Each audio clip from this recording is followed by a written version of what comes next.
Hello, ഞാൻ നൂർജഹാൻ അഷ്റഫ്. ഞാൻ ഇന്നൊരു വെണ്ടയ്ക്ക മുട്ടത്തോരനാണ് തയ്യാറാക്കുന്നത്. അതിനാവശ്യമായിട്ടുള്ള വെണ്ടയ്ക്ക, സവാള, പച്ചമുളക്, തേങ്ങ ചിരുവിയത് ഇതുപോലെ ആക്കിയെടുത്തിട്ടുണ്ട്. വെണ്ടയ്ക്ക കഴുകി അതിൻ്റെ വെള്ളമെല്ലാം നല്ലതുപോലെ തോർത്തിയതിന് ശേഷം ഇതുപോലെ കട്ട് ചെയ്യണം. ഒരു പാനിലേക്ക് വെളിച്ചെണ്ണ ചൂടായതിന് ശേഷം കടുക് ഇട്ട് കൊടുക്കുന്നുണ്ട്. കൂടെ വറ്റൽമുളകും കറിവേപ്പിലയും നന്നായി ചൂടായതിന് ശേഷം സവാള ഇട്ട് കൊടുക്കുന്നുണ്ട്. വെണ്ടയ്ക്ക കഷ്ണങ്ങളും ഇട്ട് കൊടുത്ത് നല്ലതുപോലെ മിക്സ് ചെയ്യാം. വെണ്ടയ്ക്കയുടെ പശവശപ്പ് മാറാൻ നല്ലതുപോലെ ചൂടാവുന്നത് വരെ ഇളക്കി കൊടുക്കണം. കൂടെ പച്ചമുളകും പാകത്തിന് ഉപ്പും ചേർത്ത് കൊടുക്കുന്നുണ്ട്. കൂടെ തേങ്ങ ചിരകി വെച്ചതും ചേർത്ത് കൊടുക്കുന്നുണ്ട്. ഇതെല്ലാം കൂടി വീണ്ടും നന്നായി മിക്സ് ചെയ്യണം. ആദ്യം തന്നെ മൂടി വയ്ക്കാതെ ഇതുപോലെ കുറച്ച് നേരം ഇളക്കി കൊടുക്കണം.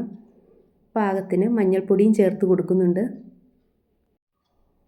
നല്ലതുപോലെ മിക്സ് ചെയ്ത് ഇത്തിരി നേരം മൂടി വച്ച് വേവിച്ചെടുക്കാം.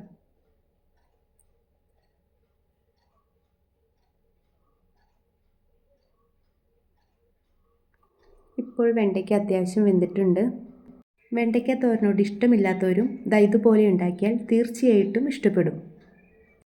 ഇതുപോലെ കുറച്ച് സ്ഥലം നമുക്ക് എടുത്തിട്ട് അതിലേക്ക് മുട്ട ഒഴിച്ചു കൊടുക്കാം. ഞാനിവിടെ ഒരു മുട്ടയാണ് ചേർത്ത് കൊടുക്കുന്നത്. മുട്ടയ്ക്ക് ആവശ്യമുള്ള ഉപ്പിട്ട് കൊടുക്കുന്നുണ്ട്. കൂടെ ഇത്തിരി കുരുമുളക് പൊടിയും. ഇത് മുട്ടയിൽ നന്നായി മിക്സ് ചെയ്തെടുക്കാം.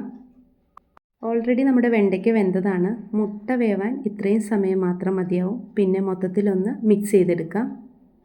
പിന്നെ കുറച്ച് നേരം ഒന്ന് മൂടി വെച്ചാൽ നമ്മുടെ മുട്ടത്തോരൻ റെഡി ആയിട്ടുണ്ട്. വീഡിയോ ഇഷ്ടമാവുകയാണെങ്കിൽ ഈ ചാനൽ സബ്സ്ക്രൈബ് ചെയ്യാൻ മറക്കരുത്. കൂടെ ലൈക്ക് ചെയ്യാനും കമൻറ്റ് പറയാനും മറക്കരുതേ. നിങ്ങളും തയ്യാറാക്കി നോക്കൂ. ഈസിയാണ്, ടേസ്റ്റിയാണ്. Thank you.